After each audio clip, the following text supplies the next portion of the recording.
Hi friends, welcome to our channel VVM career makers.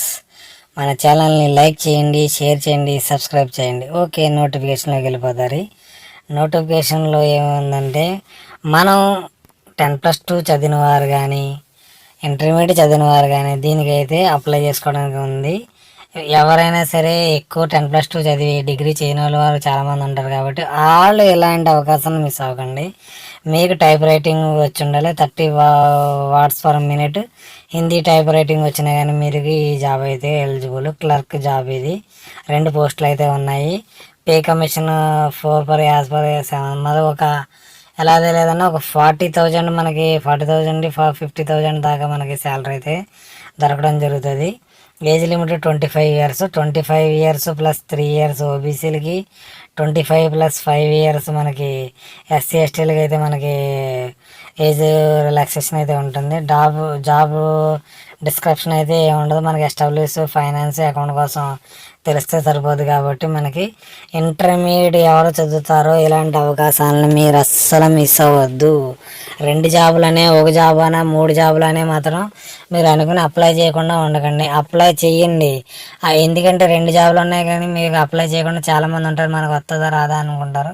అందరూ అనుకుని వాళ్ళు అప్లై చేయరు. మన ఛానల్ నుంచి చూసిన వారు మాత్రం అప్లై చేస్తే మీకు కంపల్సరీ జాబ్ అయితే ఉంటుంది. ఎందుకంటే ఎక్కువ కాంపిటీషన్ ఉండలేని జాబులు కాబట్టి ఉంటుంది. కాబట్టి మీరు అప్లై చేయండి.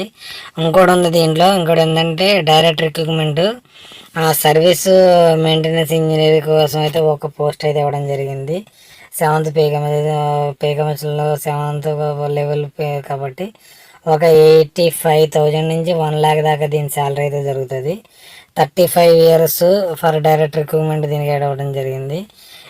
ఎలా ఏం చదవాలంటే వేరు గ్రాడ్యుయేట్ సివిల్ ఇంజనీరింగ్ చదివిన, ఎలక్ట్రికల్ చదివిన, మెకానికల్ ఇంజనీరింగ్ చదివిన వారైతే అప్లై చేసుకోవడానికి అయితే ఇవ్వడం జరిగింది. దీంట్లో knowledge of construction rules manual if any publication undertaking దానికి సంబంధించిన అయితే ఉండాలి. జాబ్ ఏ విధంగా డిస్క్రిప్షన్ అయితే దీంట్లో ఇక్కడైతే ఇవ్వడం జరిగింది. మీరు ఇలాంటి అవకాశాలని ఒక వేకెన్సీ ఉంది, 2 వేకెన్సీలు ఉన్నాయి మాత్రం అప్లై చేయకుండా ఉండకండి. ఇది కూడా మనకి ఎక్కడ అంటే మనకి ఆంధ్రప్రదేశ్లోనే ఇది ఉంది కాబట్టి మీరు అవసరపడకలేదు. National institute of animal biotechnology కోసం ఇది కూడా హైదరాబాద్ నుంచే మనకి నోటిఫికేషన్ రావడం జరిగింది. ఆంధ్రప్రదేశ్, తెలంగాణ వారు ఈ అవకాశాన్ని సద్వినియోగపరుచుకోండి. మన హైదరాబాద్లో ఉద్యోగం కాబట్టి మన ఇంటి దగ్గర మన ఇంట్లో ఉద్యోగం అనుకుని మీరు దీనికైతే అప్లై చేయండి కంపల్సరీ. తర్వాత మనకి దీనికి ప్రొబేషన్ పీరియడ్ ఉంటుంది. 2 years ప్రొబేషన్ పీరియడ్ ఉంటుంది. ఎవరైతే క్యాండిడేట్స్ గవర్నమెంట్ ఎంప్లాయ్ ఉన్నారో వాళ్ళకి ఎన్ఓసి అయితే కావాలని ఇవ్వడం జరిగింది. వీళ్ళకి రిజర్వేషన్ ఎస్సీ ఎస్టీ ఓబీసీలకి రిజర్వేషన్ ఉంటుందని ఇవ్వడం జరిగింది. ఏజ్ రిలాక్సేషన్ అయితే ఉంటుందని చెప్పేసాను మీకు. 5 years ఏజ్ రిలాక్సేషను. ఆ తర్వాత ఓబీసీలకి 3 years ఏజ్ రిలాక్సేషన్ ఉంటుంది మనకి. తర్వాత పీడబ్ల్యూడీ వాళ్ళకి 10 years ఉంటుంది. తర్వాత ఓబీసీ వారికి ఫిజికల్ హ్యాండిక్యాప్డ్ వారికి 13 సంవత్సరాలు ఉంటుందని దీంట్లో నోటిఫికేషన్ అయితే ఇవ్వడం జరిగింది. మీరు ఇలాంటి అవకాశాన్ని మిస్ అవ్వకుండా కంపల్సరీ మీరు అయితే అప్లై చేయండి దీనికి.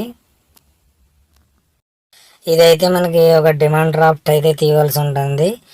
డిమాండ్ డ్రాఫ్ట్ తీసి అన్రిజర్వ్ వారు 200, SC ST OBC women's candidate 100 rupees అయితే మనకి డిమాండ్ డ్రాఫ్ట్ తీయవలసి ఉంటుంది. డిమాండ్ డ్రాఫ్ట్ ఎవరికి తీయాలంటే మనకి national institute of animal biotechnology Hyderabad, payable at Hyderabad అని పెట్టి మన డిమాండ్ డ్రాఫ్ట్స్ అయితే తీయండి. దీనికి డిపార్ట్మెంటల్ క్యాండిడేట్ ఎగ్జామ్షన్ ఏదైతే జరిగింది. హౌ టు అప్లై అంటే మనకి ఆన్లైన్లో త్రూలో వెళ్ళి మీరు దీన్ని ఆన్లైన్లో ఉంది కదా ఇక్కడ www.niab.res.in వెళ్ళి మీరైతే దీన్ని మనకి ఆన్లైన్లో అప్లై చేయాలి. అప్లై చేసుకున్న తర్వాత ఆన్లైన్ అప్లికేషన్ అవైలబుల్ మనకి ఎప్పుడు దాకా ఉంటుంది, 23 February 2024 దాకా ఉంటుంది. తర్వాత మనకి ఎలా అప్లోడ్ చేయాలి అంటే జేపీజీ ఫామ్లోను పీడిఎఫ్ ఫామ్లో అయితే అప్లై చేయాలి.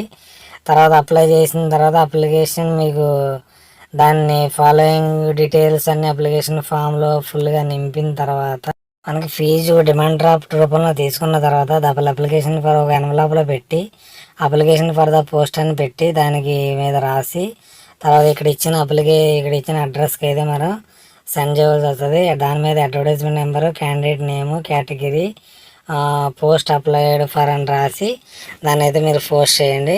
సెల్ఫ్ అటెస్టెడ్ కాపీస్ ఆఫ్ సర్టిఫికేట్లు ఇవన్నీ దాంతో పంపించడం అవసరం లేదని చెప్తున్నారు. దీనికి మీరు ఆన్లైన్లో అప్లై చేసిన తర్వాత ఓన్లీ డిమాండ్ డ్రాఫ్ట్, తర్వాత అడ్వర్టైజ్మెంట్ నెంబరు, క్యాండిడేట్ నేము, కేటగిరీ అయితే దీంట్లో ఇచ్చి పంపించాలని చెప్తున్నారు. ఇది ఎప్పుడు దాకా ఉంటుందంటే 23 ఫిబ్రవరి నుంచి ఉంటుంది. 22 మార్చి 2024 దాకా అయితే మనకి దీన్ని అయితే అప్లై చేసుకోవచ్చు అని అయితే ఇవ్వడం జరిగింది. ఇలాంటి అవకాశాన్ని మీరు వదులుకోకుండా కంపల్సరీ అప్లై చేసి మీరు ఈ జాబ్ని అయితే మీరు కొడతారని ఆశిస్తూ నేను ఇలాంటి నోటిఫికేషన్ మీ ముందర తీసుకొస్తూ ఉంటాను. Okay, thanks for watching my channel. Okay, bye.